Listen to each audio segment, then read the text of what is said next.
Sir, kapag 2 ang COR, isa freelance, isa ay business, need po ba na 2 ang pag-file ng ITR, pati na rin po ang pag-renew? Pag individual taxpayer po, katulad ng example natin dito, freelancer tapos may other business pa siya, ang income tax return ay isa lang po.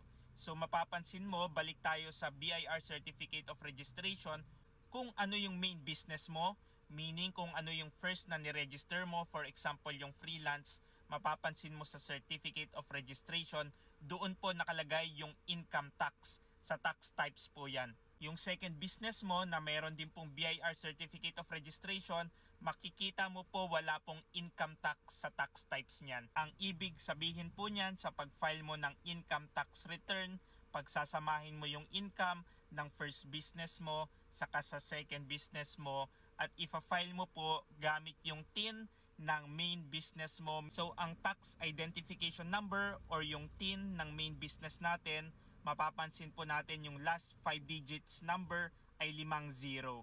Yun po yung sa main business mo. You are a freelancer at meron kang concern or question regarding freelancers BIR registration and freelancers tax compliance, comment mo lang yan at sasagutin ko yan.